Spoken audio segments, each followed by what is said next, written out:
ವಿಸ್ತಾರ ವೀಕ್ಷಕರಿಗೆಲ್ರಿಗೂ ನಮಸ್ಕಾರ. ಇವತ್ತು ಒಬ್ಬ ಸಾಮಾನ್ಯ ಹೂಡಿಕೆದಾರ ಯಾರಿದ್ದಾನೆ ಆತನ ಮನಸ್ಸಿನಲ್ಲಿ ಒಂದು ಪ್ರಶ್ನೆ ಉದ್ಭವ ಆಗುತ್ತೆ.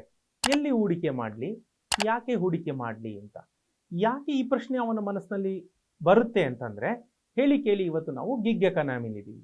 ಏನಿದು ಗಿಗ್ ಎಕಾನಮಿ ಅಂತಂದರೆ, ಗಮನಿಸಿ ನೋಡಿ, ಲೇಬರ್ ಮಾರ್ಕೆಟಿನಲ್ಲಿ ಇರುವಂಥ ಅನಿಶ್ಚಿತತೆ ಅಂದರೆ ಕೊನೆ ಗಳಿಗೆಯಲ್ಲಿ ಕೂಡ ಬಹಳಷ್ಟು ಬದಲಾವಣೆಗಳನ್ನು ಆಗ್ತಾ ಇರುತ್ತಲ್ಲ ಲೇಬರ್ ಮಾರ್ಕೆಟಲ್ಲಿ, ಅದನ್ನು ಗಿಗ್ ಎಕಾನಮಿ ಅಂತೀವಿ. ಅಂದರೆ ಆ ಲೇಬರ್ ಮಾರ್ಕೆಟಲ್ಲಿ ಆಗುವಂತಹ ಬದಲಾವಣೆಗಳು ಸಮಾಜದ ಮೇಲೂ ಆಗೋದ್ರಿಂದ ಆರ್ಥಿಕತೆ ಕುಸಿತಕ್ಕೆ ಅಥವಾ ಆರ್ಥಿಕ ಸ್ಥಿತಿಗತಿಗಳ ಏರಿಳಿತ ಆಗೋದ್ರಿಂದ ಅದನ್ನು ನಾವು ಗಿಗ್ ಎಕಾನಮಿ ಅಂತೀವಿ.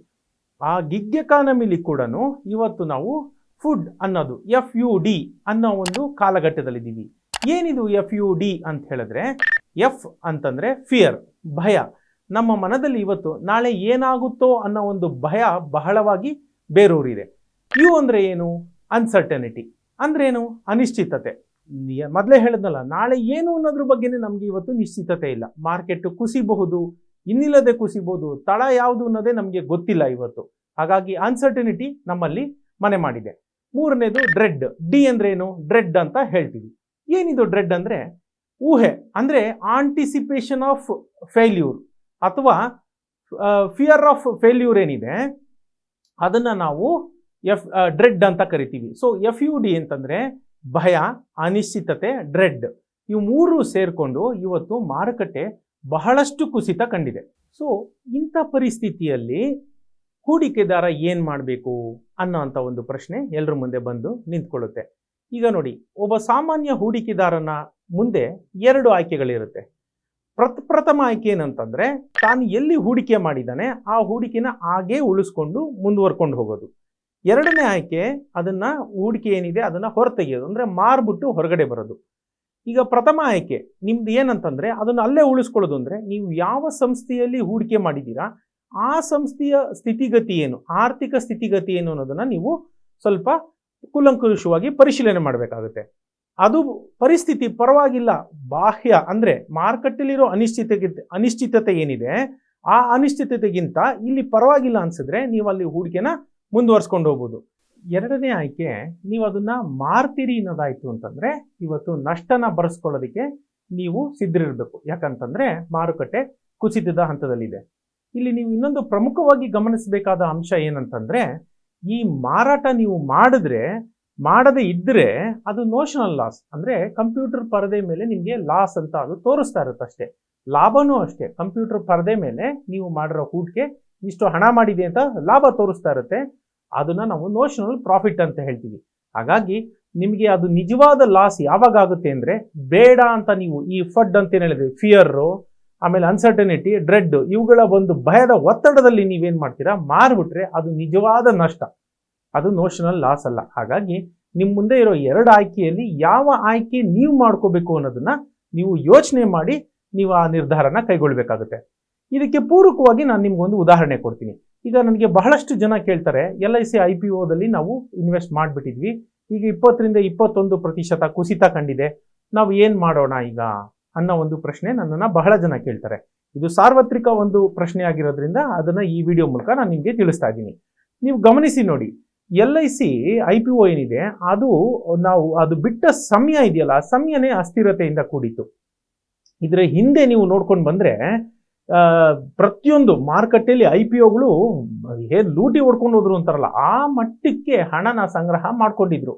ಯಾವಾಗ ಒಂದು ಪೇಟಿಎಂ IPO ಏನಿದೆ ಅದು ಕುಸಿತ ಕಾಣ್ತು, ಆಗ ಫಿಯರ್, ಭಯ ಅನ್ನೋದು ಮಾರುಕಟ್ಟೆಯಲ್ಲಿ ಉತ್ಪನ್ನ ಆಯಿತು. ಹೇಗಪ್ಪ ಸಾಧ್ಯ ಅಂತ ನೀವು LICನ ನೋಡೋದಾದ್ರೆ, ಅದು ಯುಕ್ರೈನ್ ಮತ್ತೆ ಒಂದು ರಷ್ಯಾದ ಯುದ್ಧದ ಸಮಯದಲ್ಲಿ ಅದು IPOನ ನಾವು ಮಾಡಲೇಬೇಕಾಯ್ತು. ಅದು ಒಂದಷ್ಟು ದಿನ ಮುಂದೂಡ್ಕೊಂಡು ಬಂದರೂ ಕೂಡ ಅದನ್ನು ನಾವು ಮಾಡಲೇಬೇಕಾಯ್ತು. ಹಾಗಾಗಿ ಆ ಸಮಯ ಏನಿದೆ, ಟೈಮಿಂಗ್ ಅಂತ ಏನು ಹೇಳ್ತೀವಿ, ಆ ಟೈಮಿಂಗೇ ಸರಿ ಇರಲಿಲ್ಲ ಪ್ರಪ್ರಥಮವಾಗಿ. ಇರಲಿ, ಆದರೆ LICಯ ಒಂದು ಮೂಲಭೂತ ಅಂಕಿಅಂಶಗಳನ್ನು ನೀವು ಗಮನಿಸಿದರೆ ಅದು ಅತ್ಯಂತ ಭದ್ರವಾಗಿದೆ. ನೀವು ನೋಡ್ಬೋದು, ಮಾರ್ಕೆಟ್ ಶೇರ್ ಅಂತ ನಾವು ಏನು ಹೇಳ್ತೀವಿ ಅದು ಅತ್ಯಂತ ಪ್ರಬಲವಾಗಿದೆ. ಯಾವುದು? LICದು. ಹೀಗಿದ್ದೂ ಕೂಡ LIC 21% ತನ್ನ ಮೂಲ ಬೆಲೆ ಏನಿತ್ತು, ಅಂದರೆ IPOದಲ್ಲಿ ಏನು ಬೆಲೆ ಕೊಟ್ಟಿತ್ತು ಆ ಬೆಲೆಯ ನಂತರ ಈಗ ಸೆಕೆಂಡ್ರಿ ಮಾರ್ಕೆಟಲ್ಲಿ ಪ್ರಾಥಮಿಕ ಮಾರುಕಟ್ಟೆಯಲ್ಲಿ ಇದ್ದ ಹಣಕ್ಕಿಂತ ಸೆಕೆಂಡರಿ ಮಾರ್ಕೆಟಲ್ಲಿ ಅದ್ರ ವ್ಯಾಲ್ಯೂ ಕುಸ್ತಿದೆ. ಈಗ ಎಲ್ಲರೂ ನನ್ನ ಅದೇ ಪ್ರಶ್ನೆ ಕೇಳ್ತಾರೆ, ಏನು ಮಾಡೋಣ, ಮಾರ್ಬಿಡೋಣವಾ ಅಂತ. ಈಗ ನೀವು ವಿಡಿಯೋನ ಮೊದಲಿಂದ ಮತ್ತೊಮ್ಮೆ ನೋಡಿ, ನಾನು ಏನು ಹೇಳ್ಕೊಂಡು ಬಂದೆ ಅಂತ ನಿಮ್ಗೆ ಅರ್ಥ ಆಗುತ್ತೆ. ಈಗಿರುವಂಥ ಕಾಲಘಟ್ಟ ಫಡ್ ಅಂತ ಹೇಳ್ತೀವಿ ನಾವು. ಈ ಕಾಲಘಟ್ಟದಲ್ಲಿ ನೀವು ಪ್ಯಾನಿಕ್ ಆಗಿ ಮಾರಾಟ ಮಾಡಿದ್ರೆ ಅದು ನಿಜವಾದ ನಷ್ಟ ಆಗುತ್ತೆ. ಮಾರಾಟ ಮಾಡದೆ ಉಳಿಸ್ಕೊಂಡಿದ್ದೆ ಆದರೆ ಅದು ನಷ್ಟ ಅಲ್ಲ. ನಿಮ್ಮ ಮುಂದೆ 2 ಆಯ್ಕೆ ಇದೆ ಅಂತ ನಾನು ನಿಮಗೆ ಹೇಳಿದ್ದೆ ಅಲ್ವಾ. ಸೊ ಆ 2ರಲ್ಲಿ ಯಾವುದನ್ನ ನೀವು ಆಯ್ಕೆ ಮಾಡ್ಕೋಬೇಕು ಅನ್ನೋ ನಿರ್ಧಾರನ ನಾನು ನಿಮಗೆ ಬಿಡ್ತಾ ಇದ್ದೀನಿ. ಆದರೆ ಇಲ್ಲಿ ಒಂದು ಪ್ರಮುಖ ಅಂಶ ಗಮನಿಸಿ, ನೀವು LICಯ ಅಂಕಿಅಂಶಗಳನ್ನ ನೋಡ್ತಾ ಹೋದ್ರೆ ಅದು ಸುಭದ್ರವಾಗಿದೆ.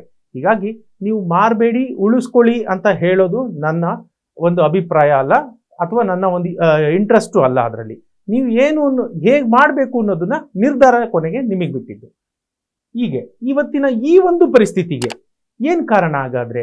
ಈ ಗಿಗ್ ಎಕಾನಮಿ ಇರ್ಬೋದು, ಅನಿಶ್ಚಿತತೆ, ನಾವು ಹೇಳಿದ್ವಲ್ಲ, ಫಿಯರು, ಅನಿಶ್ಚಿತತೆ, ಡ್ರೆಡ್ ಅಂತೆಲ್ಲ ಹೇಳಿ.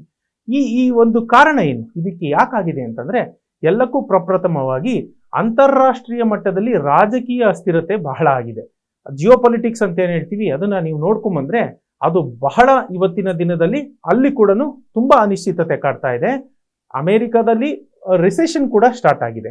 ಈಗ ಅಮೆರಿಕದಲ್ಲಿ ಏನಾಯ್ತು ಅಂತಂದ್ರೆ, ಬಹಳಷ್ಟು ಹಣನ ಅವರು ಸೃಷ್ಟಿ ಮಾಡಿ ಕ್ವಾಂಟಿಟೇಟಿವ್ ಈಸಿಂಗ್ ಅನ್ನೋ ಒಂದು ಹೆಸರಿನಲ್ಲಿ ಸೃಷ್ಟಿ ಮಾಡಿ ಮಾರುಕಟ್ಟೆಯಲ್ಲಿ ಬಿಟ್ಟಿದ್ರು. ಹೀಗಾಗಿ ಅಲ್ಲಿ ಹಣದುಬ್ಬರ ಬಹಳ ಹೆಚ್ಚಾಗಿದೆ. ಹಣದುಬ್ಬರ ಹೆಚ್ಚಾಗಿರೋದ್ರಿಂದ ಎಲ್ಲ ಪದಾರ್ಥಗಳ ಬೆಲೆನೂ ಹೆಚ್ಚಾಗ್ತಾ ಇದೆ. ಅಲ್ಲಿ ಫೆಡರಲ್ ಇಂಟ್ರೆಸ್ಟ್ ರೇಟ್ ಅಂತ ಏನು ಹೇಳ್ತೀವಿ, ಅದು ಕೂಡ ಬಹಳ ಹೆಚ್ಚಾಗಿದೆ. ಆ ಎಲ್ಲ ಕಾರಣ ಅದು ಭಾರತದ ಮೇಲೂ ಕೂಡ, ಭಾರತದ ಮಾರುಕಟ್ಟೆಗಳ ಮೇಲೆ ಕೂಡ ನೇರವಾಗಿ ಪರಿಣಾಮ ಬೀರ್ತಾ ಇದೆ. ನೋಡಿ, ಅದರ ಪರಿಣಾಮ 2ನೇ ಪಾಯಿಂಟಿಗೆ ಹೇಳ್ತೀನಿ. ಭಾರತದಲ್ಲಿ ಕೂಡ ಬಡ್ಡಿ ದರಗಳು ಏರಕ್ಕೆ ಕಾಣ್ತಾ ಇದೆ. ಏನಾಗುತ್ತೆ, ಮನುಷ್ಯ ಸ್ವಭಾವತಃ ರಿಸ್ಕ್ ತಗೊಳ್ಳಕ್ಕೆ ಇಷ್ಟಪಡೋದಿಲ್ಲ. ಆತನಿಗೆ ಏನಂತಂದ್ರೆ, ಈಸಿಯಾಗಿ ಆಗೋದಿದ್ರೆ, ಸುಲಭವಾಗಿ ಯಾವ್ದಾರ ಆಗದಿದ್ರೆ, ಸುಲಭವಾದ ಹೂಡಿಕೆ, ಒಂದು ಡಂಬ್ ಆಪ್ಷನ್ ಏನಾನ ಇದ್ರೆ ಆತನ ಮನಸ್ಸು ಸದಾ ಅಲ್ಲೇ ತುಡಿಯುತ್ತೆ. ಹಾಗಾಗಿ ಬಡ್ಡಿ ದರಗಳು ಹೆಚ್ಚಾಗಿದ ತಕ್ಷಣ ಮನುಷ್ಯ ಸಹಜವಾಗಿ ಬ್ಯಾಂಕಲ್ಲಿಟ್ಟು ಎಷ್ಟು ಬರುತ್ತೋ ಅಷ್ಟು ಬರಲಪ್ಪ ಒಂದಷ್ಟು ಅಂತ ಯೋಚಿಸ್ತಾನೆ ಹೊರತು, ಷೇರು ಮಾರ್ಕೆಟಲ್ಲೋ ಇನ್ನೊಂದು ಕಡೆನೋ ದುಡ್ಡು ಹಾಕಿ ಆತ ರಿಸ್ಕ್ ತಗೊಳ್ಳೋದಕ್ಕೆ ಇಷ್ಟಪಡೋದಿಲ್ಲ. ಈ ಒಂದು ಕಾರಣದಿಂದ ಕೂಡ ಇವತ್ತು ನಮ್ಮ ಮಾರುಕಟ್ಟೆಗಳು ಕುಸಿತ ಕಾಣ್ತಾ ಇದೆ. 3ನೇದು ಒಂದು ಅತ್ಯಂತ ಪ್ರಮುಖವಾದ ಅಂಶ ಅಂತಂದ್ರೆ, ಚೈನಾದಲ್ಲಿ ಅಸ್ಥಿರತೆ ಬಹಳ ಇದೆ. ಅವರಿನ್ನೂ ತಮ್ಮ ಹಳೆಯ ಪ್ರೊಡಕ್ಷನ್ ಲೆವೆಲ್ ಏನಿತ್ತು ಆ ಪ್ರೊಡಕ್ಷನ್ ಲೆವೆಲ್ಗೆ ಇನ್ನೂ ಬಂದೇ ಇಲ್ಲ. ಲೇಬರ್ ಮಾರ್ಕೆಟು ಅಲ್ಲಿ ಅತ್ಯಂತ ವೀಕ್ ಆಗಿದೆ. ಇದು ಒಂದು ಅಂಶ. ಅದ್ರ ಜೊತೆಗೆ ಪೂರಕವಾಗಿ ಇನ್ನೊಂದು ನೋಡಿ, ಎಲ್ಲ ಅಷ್ಟೇ ಒಂದಕ್ಕಿಂತ ಒಂದರ ನಂತರ ಒಂದು ಎಲ್ಲ ಒಂದು ಅಂಶಗಳೇನಿದೆ ಒಂದಕ್ಕೊಂದು ಪೂರಕವಾಗಿ ಇರುತ್ತೆ. ಸಪ್ಲೈ ಚೈನ್ ಅಂತ ಏನು ಹೇಳ್ತೀನಿ, ಸಪ್ಲೈ ಚೈನ್ ಅಲ್ಲಿ ಕೂಡ ಬಹಳಷ್ಟು ಒತ್ತಡಗಳಿದೆ. ಹಿಂದಿನ ರೀತಿಯಲ್ಲಿ ಅಂದರೆ ಕರೋನಾಗೆ ಬರಕ್ಕೆ ಮುಂಚೆ ಏನಿತ್ತು ಆ ರೀತಿಯ ಒಂದು ಸಪ್ಲೈ ಚೈನ್ ಇನ್ನೂ ನಾವು ಸೃಷ್ಟಿ ಮಾಡ್ಕೊಳ್ಳೋಕ್ಕೆ ಆಗಿಲ್ಲ. ಅಲ್ಲಿ ಕೂಡ ಬಹಳಷ್ಟು ಒತ್ತಡಗಳಿದೆ. ಈ ಎಲ್ಲ ಕಾರಣಗಳಿಂದ ಹಣದ ಒಂದು ಮೌಲ್ಯ ಕುಸಿತ ಹೋಗ್ತಾ ಇದೆ. ಹೆಚ್ಚು ಹೆಚ್ಚು ಹಣದ ಅರಿವು ಸಮಾಜದಲ್ಲಿ ಇರೋ ಕಾರಣ ಹಣದ ಮೌಲ್ಯ ಕುಸಿತ ಹೋಗ್ತಾ ಇದೆ. ಹೀಗಾದಾಗೆಲ್ಲ ಮಾರುಕಟ್ಟೆ ಕುಸಿತ ಹೋಗುತ್ತೆ. ಆಗ ಗ್ರಾಹಕನ ಮುಂದೆ ಅಂದ್ರೆ ಹೂಡಿಕೆದಾರನ ಮುಂದೆ, ಅತ್ಯಂತ ಸಾಮಾನ್ಯ ಹೂಡಿಕೆದಾರ ಇರ್ತಾನೆ, ಆತನ ಮುಂದೆ ಈ ಪ್ರಶ್ನೆಗಳು ಸಹಜವಾಗಿ ಉದ್ಭವ ಆಗುತ್ತೆ. ನಾನು ಮೊದಲೇ ಹೇಳಿದ್ನಲ್ಲ, ಅದು ಯಾಕೆ ಹೂಡಿಕೆ ಮಾಡಬೇಕು? ಯಾಕಂದ್ರೆ ನಿಮ್ಮ ರಿಟರ್ನ್ ಆನ್ ಯುವರ್ ಇನ್ವೆಸ್ಟ್ಮೆಂಟ್, ನಿಮ್ಮ ಹೂಡಿಕೆಯ ಮೇಲೆ ಬರತಕ್ಕಂಥ ಒಂದು ಹಣ ಏನಿದೆ ಅದು ಕಡಿಮೆ ಇರುತ್ತೆ. ಹಾಗಾಗಿ ಯಾಕೆ ಹೂಡಿಕೆ ಮಾಡಬೇಕು? ಆಯ್ತು, ಹೂಡಿಕೆ ಮಾಡೋಣ ಅಂತ ಆತ ನಿರ್ಧಾರ ಮಾಡಿದ್ರೆ ನೆಕ್ಸ್ಟ್ ಪ್ರಶ್ನೆ ಬರುತ್ತೆ, ಎಲ್ಲಿ ಹೂಡಿಕೆ ಮಾಡೋಣ ಅಂತ. ಇದು ಮೂಲಭೂತವಾಗಿ ಬರುತ್ತೆ. ಆಲ್ರೆಡಿ ಹೂಡಿಕೆ ಮಾಡಿದ್ದವರಲ್ಲಿ ನಾ ಹೂಡಿಕೆನ ಅಲ್ಲೇ ಕಂಟಿನ್ಯೂ ಮಾಡಬೇಕಾ ಅಥವಾ ಅದನ್ನ ತೆಗಿಬೇಕಾ ಅಂತ ಪ್ರಶ್ನೆಗಳು ಬರುತ್ತೆ. ಹೀಗಾಗಿ ಈ ಎಲ್ಲ ಪ್ರಶ್ನೆಗಳಿಗೆ ಈಗ ನೀವು ವಿಡಿಯೋದಲ್ಲಿ ನಾನು ಉತ್ತರ ಹೇಳಿದ್ದೀನಿ. ಈಗ ನೀವೇನು ಮಾಡಬೇಕು ಅಂತಂದ್ರೆ, ಕಟ್ಟಕಡೆಯದಾಗಿ ನಿಮ್ಮ ಹೂಡಿಕೆ ಎಲ್ಲಿದೆ, ಆ ಹೂಡಿಕೆ ಮಾಡಿರುವಂಥ ಸಂಸ್ಥೆಯ ಸ್ಥಿತಿಗತಿ ಏನಿದೆ, ಆರ್ಥಿಕ ಸ್ಥಿತಿ, ಅದನ್ನು ನೋಡಿ ಒಂದು ಉತ್ತಮವಾದ ನಿರ್ಧಾರ ನೀವು ತಗೊಂಡ್ರೆ ಖಂಡಿತವಾಗೂ ನಷ್ಟ ನಿಮ್ಗೆ ಆಗೋದಿಲ್ಲ. ಅಕಸ್ಮಾತ್ ನಷ್ಟ ಆದರೂ ಅದು ಅತ್ಯಂತ ಕಡಿಮೆ ಮಟ್ಟದಲ್ಲಿ ಇರುತ್ತೆ ಅಂತ ಹೇಳ್ತಾ ಇದ್ದೀನಿ. Thank you. ನಮಸ್ಕಾರ.